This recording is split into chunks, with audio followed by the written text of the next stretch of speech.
This is how much a house extension really costs if you're building it yourself. Projects like this always start off expensive. CPR building regulations and the structural engineer both come in at over £1,000, which was a big hit right at the beginning. But once I got underway on the works, it was literally demolition, which doesn't really cost a thing. Digging the footings, if you do it by hand, doesn't cost you a thing. It's just bringing in the cement just for the footings and then buying your blocks and DPC, so you can get up to DPC and start making your floor plate. This is where the skilled work really came in. It took me a long time to get up to DPC. I had a lot of learning to do about bricklaying, and I probably didn't do it perfect anyway. It felt really great to get all the floor in and ready to start with the beams.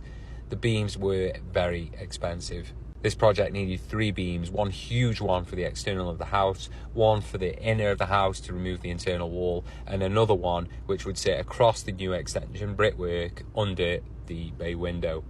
With the big beam in, it was time to get to work on the blockwork for the extension. At this point, we were looking at £5,581, which actually felt really good at the time. One big unexpected cost was the wind post, which was specified by the structural engineer, but I had to have it.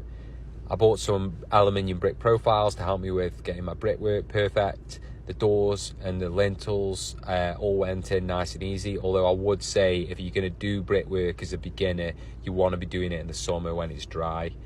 The rafters were not expensive, neither was the roofing membrane or the laths, but the tiles were. One thing I would say about the roof is, if you're going to do this, you're going to need some really decent scaffolding, and it's going to help you complete everything to a better standard.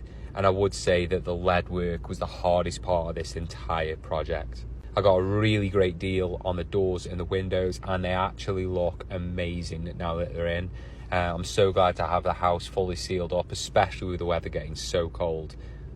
The soffit fascias were expensive, but the overall cost was £9,179.